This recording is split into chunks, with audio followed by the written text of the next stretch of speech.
Hello and welcome to Ethics class number 6. This week we'll be discussing the CNA value statement number 2, which is promoting health and well-being. As you probably read in my introductory remarks, this week's class pays very close attention to the fact that health is a uniquely lived experience, as is illness, but it also attends to the notion that health and illness are also socially constructed. When we first met back in first semester, first year, when we were studying Health and Healing 1, we discussed the determinants of health. And through that model, we recognized that certain groups within Canada experience health disparity and unequal access to health care. This is often a difficult concept for us to get our heads around because within Canada, we do have the Canada Health Act, and all citizens of Canada have access to health care regardless of their ability to pay. So it's surprising that given this access to health care, that we have certain groups within society who experience health disparity and equity issues. So while we consider the CNA value statement number 2, we consider this context of health and health care as socially constructed. As we work through the content for week number 6, I just want to pause and realize that some of the explorations and the reflection can be challenging. Sometimes when we think about health disparity or health inequities or just generally social injustices, it can be very disconcerting and upsetting. We like to think that everybody has equal access, and when we actually sit down and think about the fact that there are people within Canada who don't enjoy the same benefits as others, it can be distressing. I also want to just rekindle to the idea that we were discussing in previous weeks about really examining our values and beliefs. Every time we work with these value statements from the CNA, it requires us to do some of that difficult work. We know that our values and beliefs guide our action, and sometimes our actions have intended and unintended consequences, and sometimes we're not fully aware of how our values and beliefs are guiding us. So part of being a registered nurse is taking responsibility for those values and beliefs and how they translate into action or inaction, attentiveness or inattentiveness. In Patterson and Zarad language, this would have been considering your angular view. So I thought it would be a good time to use one of Aristotle's quotes. It is the mark of an educated mind to expect that amount of exactness in each kind which the nature of the particular subject admits. So pause for a moment and think about what Aristotle is saying to us here and what the privilege of education gives to us, and in particular what education gives to registered nurses who are working with people in their times of greatest need. So while the PowerPoint presentation for this week is short, you can see that we have many goals that we're working on. So to begin, we'll be considering how the Code of Ethics can assist nurses to work with individuals and communities to promote health and well-being. We're going to think about how the dominant views of health and the various definitions of health and health care can influence or limit choices, autonomy, and therefore our ethical practice. We're going to spend a little bit of time in this PowerPoint, but more time in the forum discussions where we look at the social construction of diverse ideas on health and how social location influences access to and perspectives of health and well-being. And then we're going to start moving into action. Here we'll look at strategies that we can use as nurses to confront discrimination or marginalization or practices that exclude and promote inequity to in turn favor practices that promote equity and inclusiveness. We're going to look at how sometimes individual decisions have bigger impacts on others and how the government through laws or public policy limits individual choice for the greater good. And I gave some examples here in the slide, such as public policies around immunization, smoking, seatbelts, texting while driving. I'm sure we could come up with quite a long list of ways that the government intervenes and influences individuals' rights. And we need to consider how the individual has rights vis-a-vis the larger community. And so we'll have some discussions in the forum about the readings and various activities. So the CNA value statement number 2 is about promoting health and well-being. And Oberle and Raffenbushel do a really nice job of describing the ethical responsibilities within this value statement. As you read through the chapter for this week, I think that you'll find it quite useful.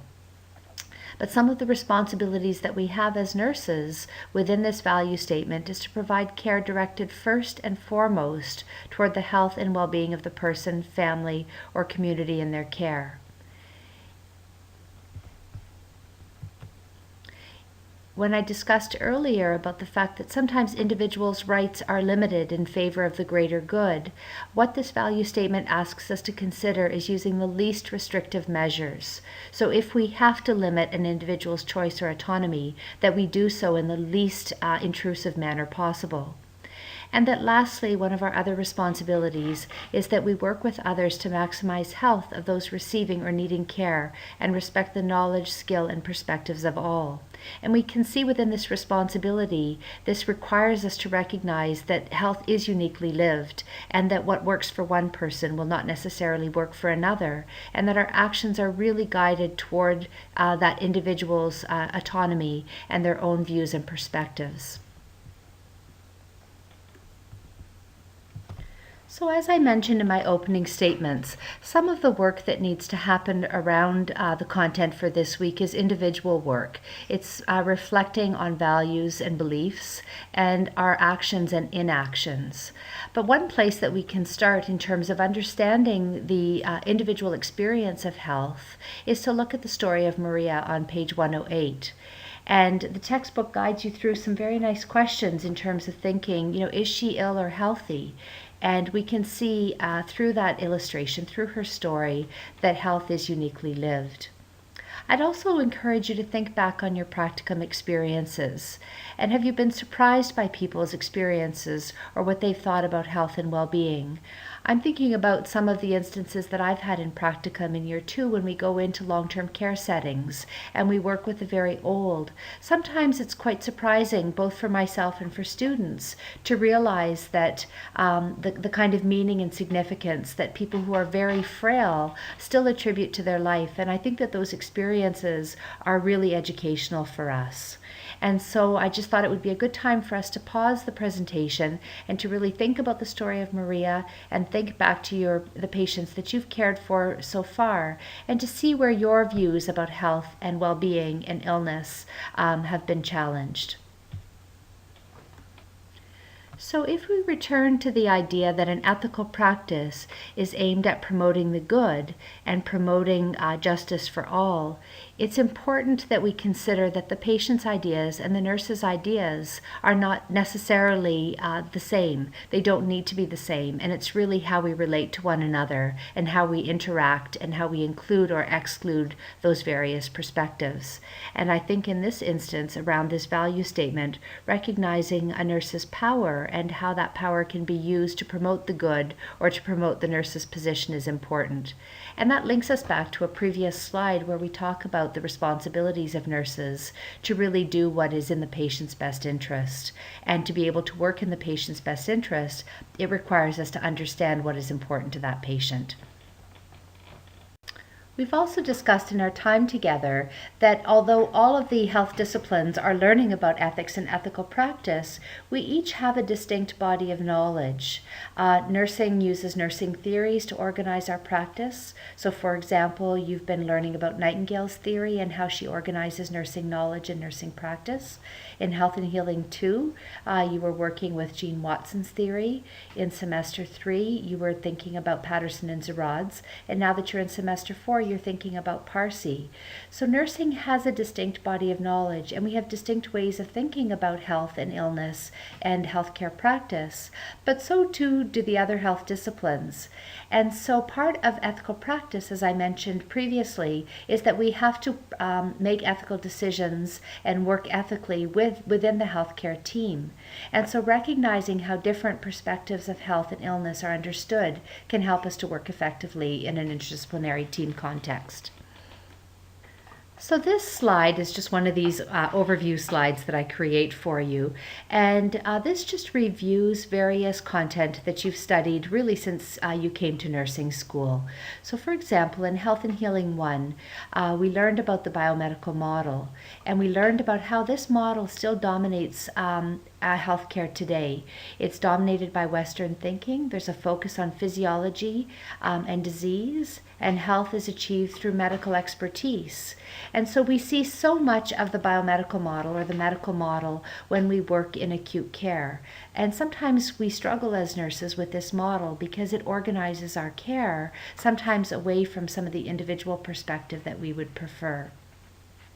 The behavioral model came out in the 1970s, and this is where health was considered as something that is achieved by improving the environment, moderating self-imposed risks, and learning more about biology, but there was a big emphasis on lifestyle.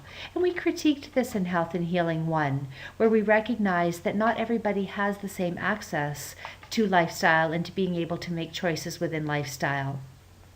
So within the behavioral model, there's a big focus on health education and disease prevention. And while we need that model as well, many would critique it and say that there's not enough emphasis on people's inability to make choices and not enough emphasis on recognizing the social determinants of health. So in the 1980s, another model of health came out called the socio-environmental model of health.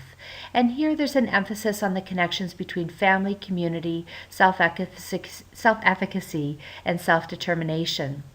This model builds on the ideas previously used in healthcare, but really begins to include the social determinants of health. And some would critique that this model also didn't go far enough. And so in 1989, we saw the birth of the population health model. And that really is the model that we see Health Canada trying to adopt. But we see an ongoing contest in who gets to decide. When we look at where funding is attributed, we still see, by and large, funding going toward biomedical care.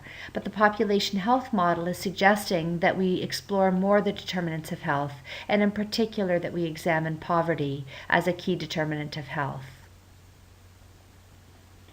It asks us to consider that poor health choices might not be choices at all. And the critique here is that it only partly recognizes unequal access to health and to the determinants of health. But these models are all evident in our day-to-day practice as nurses, and we see the ongoing contest. We see the tug and pull, and we see the tensions that are created when we try to use these different perspectives.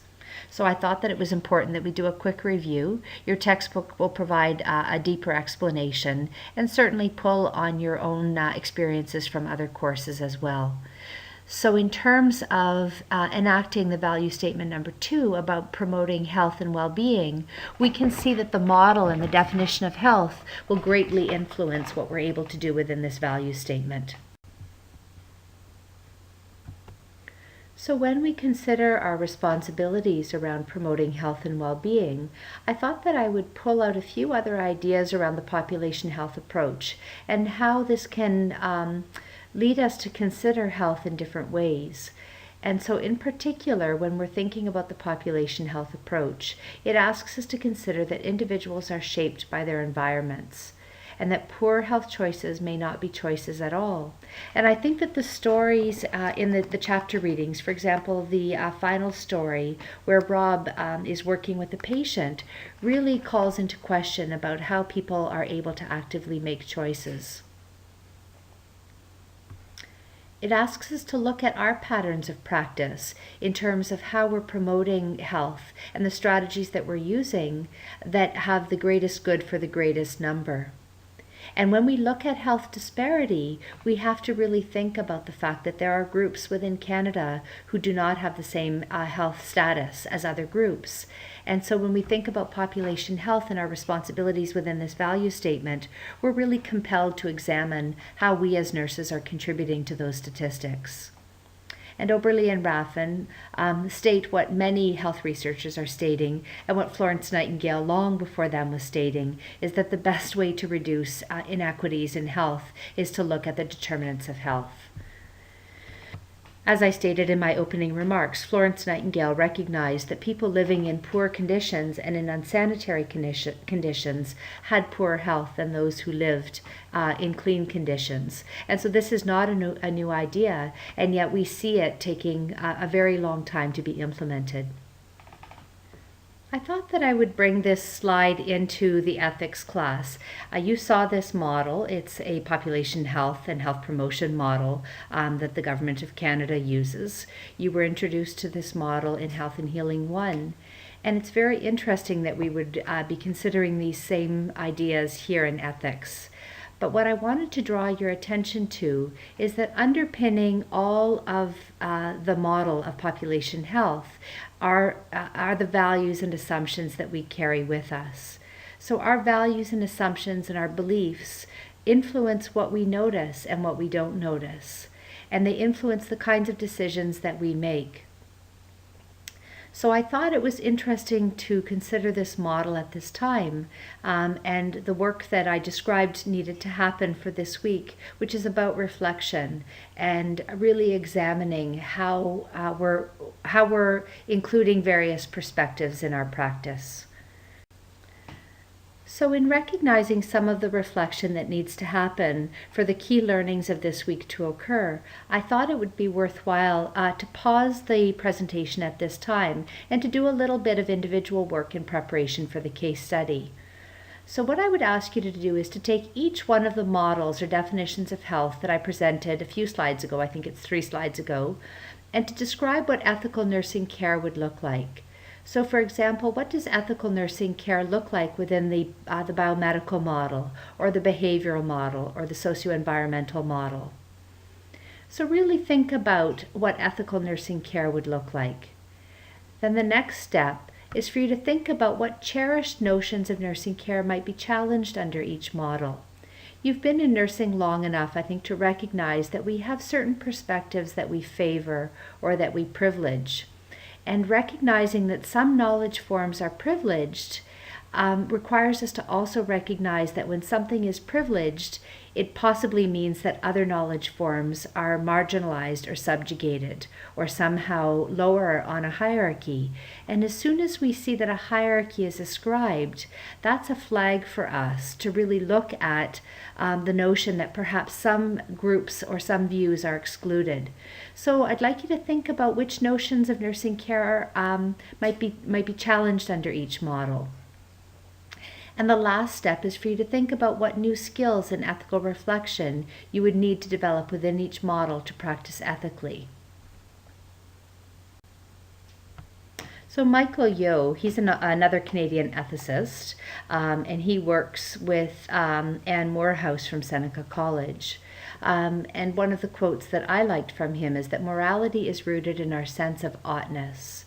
When we judge that some action, decision, or policy is right or wrong, or good or bad, we do so from the point of view of what ought and what ought not to be.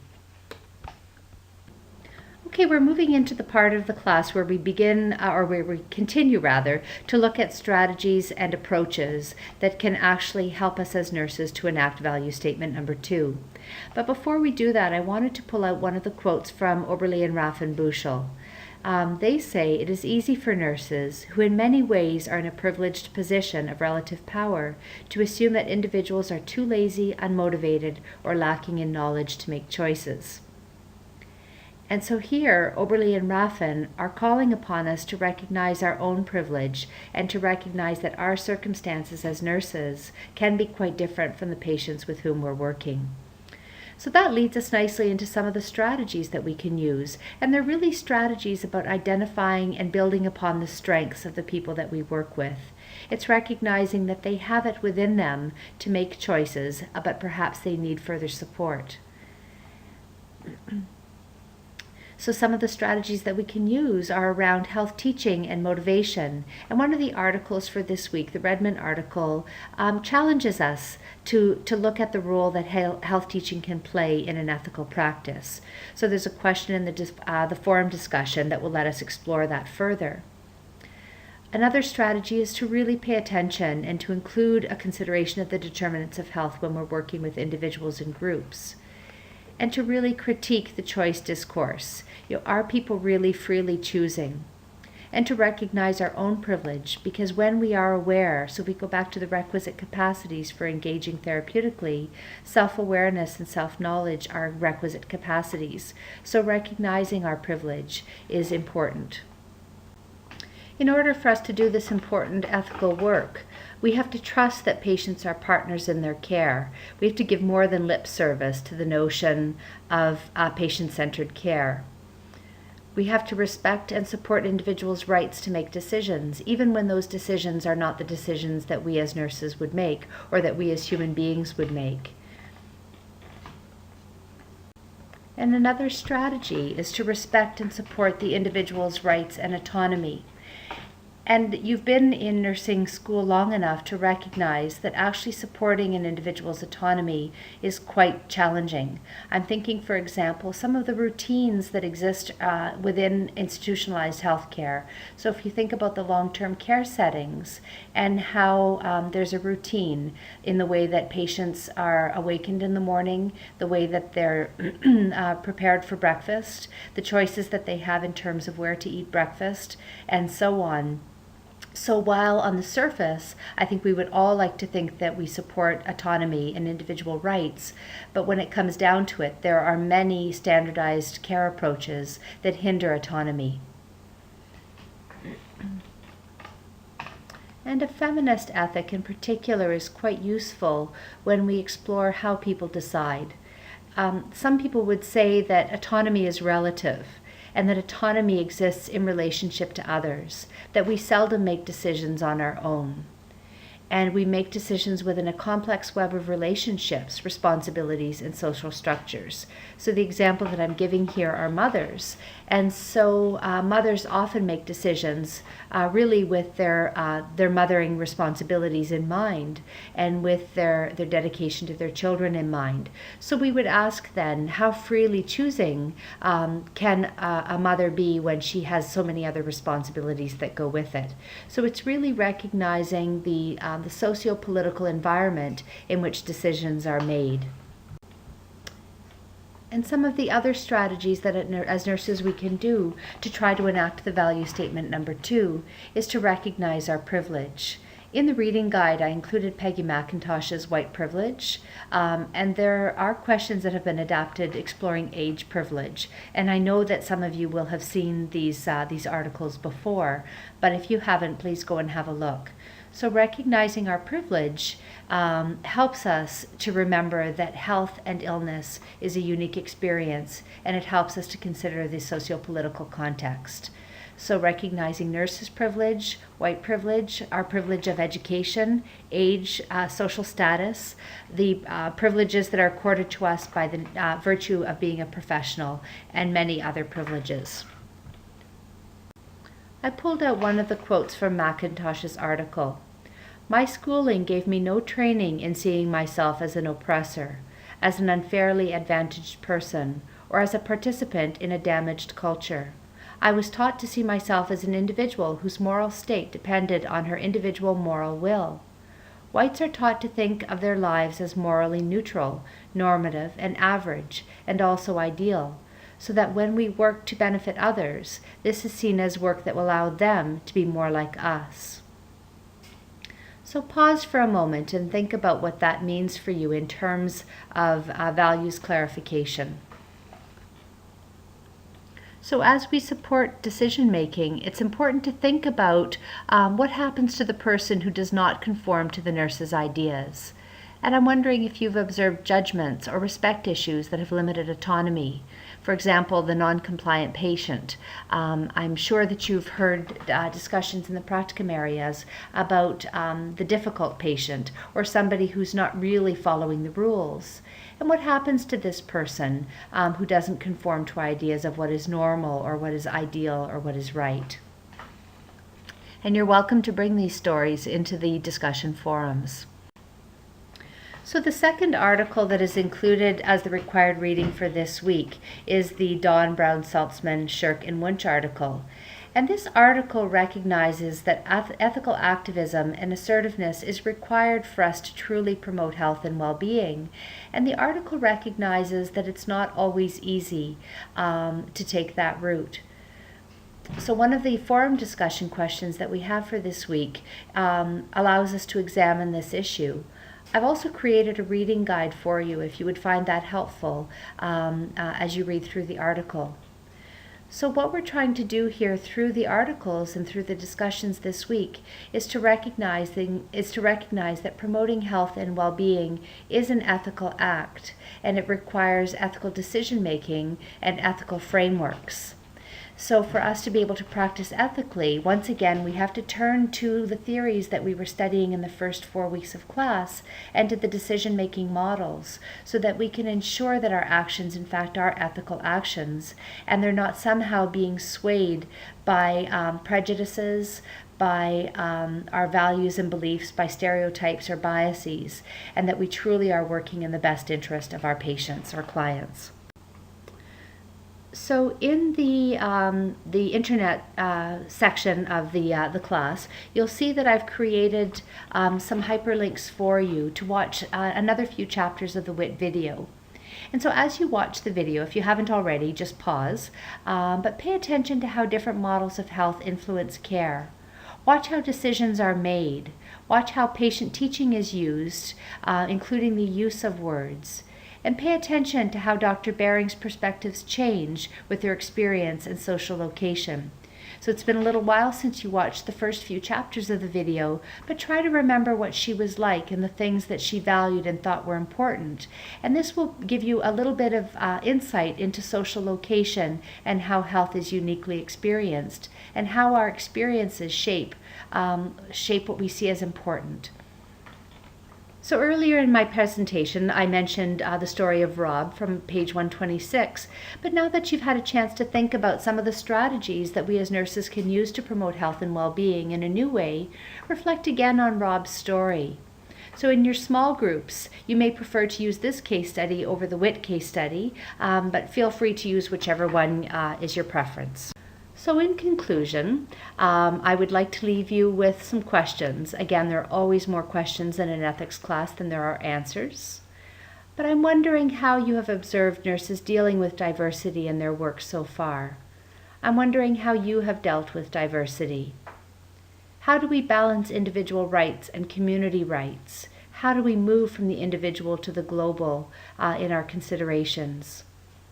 What do you think about people who put their health at risk? Will these beliefs influence you as a nurse? For example, what do you think of somebody who smokes? How can exploring discrimination, marginalization, social exclusion, and equity assist nurses to promote health and well-being? So I'll leave you with those questions, and I will meet you in the discussion forum.